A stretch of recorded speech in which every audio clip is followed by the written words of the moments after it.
好了，你快点把粥喝了，我有正事要跟你说。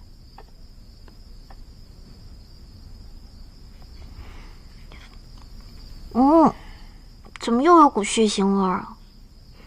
罢了，这几日喝了这粥之后，身体倒是爽快了些。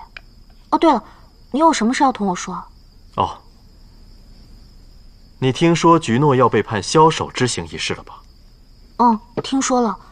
不过这菊诺就算是犯了什么错事，作为他的父母，不都应该想法子遮掩一二吗？为何上君竟直接把他送上了刑台问斩呢？其实菊诺并非是上君乡里雀的亲生女儿。啊？你不是一直很想知道她们姐妹俩的故事吗？我现在就可以告诉你。相传，上君乡里雀的王位是弑兄而来的。他所宠爱的青化夫人，其实是他兄长乡里音的妻子。当年青化夫人本想以死殉父，可腹中怀了菊诺，于心不忍，再加上乡里却爱青化心切，便留下了菊诺。青化夫人这才改嫁给乡里却。所以，菊诺的亲生父亲是乡里音？没错。留下菊诺，不过是当年乡里却万不得已的一个下策。乡里却早想除掉菊诺。唉，说来是菊诺自己不争气，竟与夫子私通。青化夫人虽然尽力为菊诺隐瞒，想让整件事情布置成菊诺所怀的是下一任神官长的局面，但这次你和西泽的事情困住了菊诺和青化夫人，而乡里却就把握住机会，找到了证据。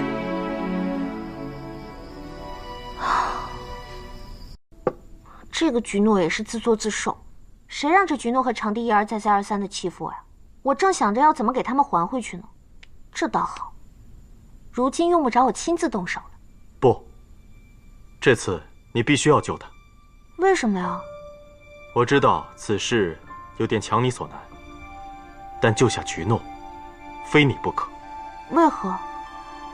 你还记得几个月前我跟你说过的，有几桩决定阿兰惹终局的大事，必须要由你帮忙，做出相同的决策。这便是第一桩。当年菊诺行刑时，是阿兰惹将他救下，所以这一次还是需要你照他的做法再走一走。况且这也是你能够离开阿兰惹之梦的关键一步。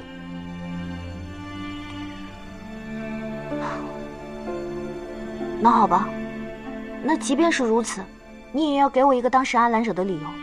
他虽然不如我这般折腾，但是他以前同菊诺结的梁子也不算少啊，为何他当此关头却要救菊诺一命呢？因为他当初要救的并不是菊诺，而是沈夜。沈夜？这又从何讲起啊？行刑当日，沈夜飞身相救菊诺，不料遇险，阿兰惹挺身而出将两人救下。当时我以为他与沈夜一直心存嫌隙，可后来我才知道，他会救沈夜，是因为喜欢他。那沈夜呢？阿兰惹救下了沈夜，沈夜知晓阿兰惹的真心吗？比翼鸟一族将贞洁二字看得很重。青化夫人一身是二夫，沈夜并不赞同。改嫁给乡里却的青化夫人生下2位公主，她都看不上，尤其是阿兰惹。这3个公主，唯独菊诺才能入她的眼。可是阿兰惹救下了他呀，阿兰惹救下他，那可是需要以身相报的大恩呢。那他们俩后来如何了？阿兰惹虽救下2人，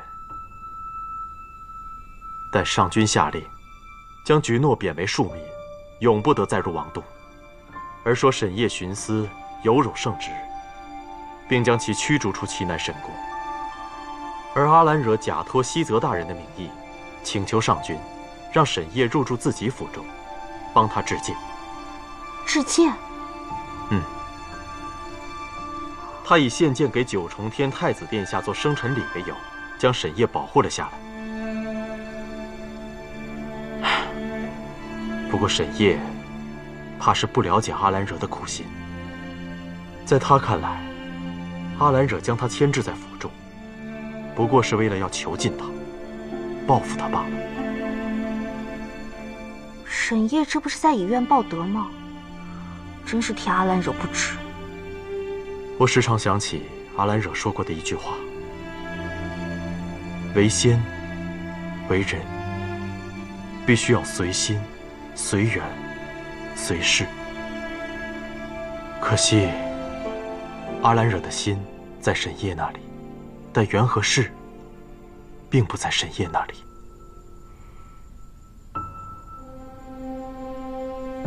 你说，阿兰惹他为何非要当一个好人啊？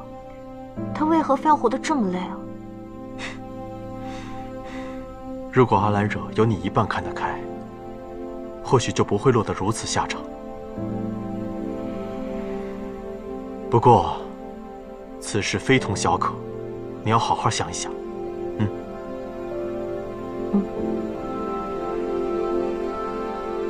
今晚的宫中，怕是又有大动静了。你说什么？你再说一遍。行刑当日，阿兰惹飞身跃上行刑台，手握白刃，以血祭刀，这才将他们两人救下。救人便救人，为何要以血祭刀啊？举诺所犯之事虽不光彩，但毕竟是公主问斩，要载入史册的，所以做足了学问。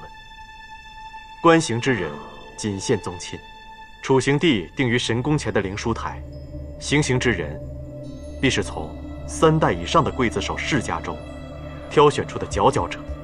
比翼鸟族的斩刑竟然有这么多讲究。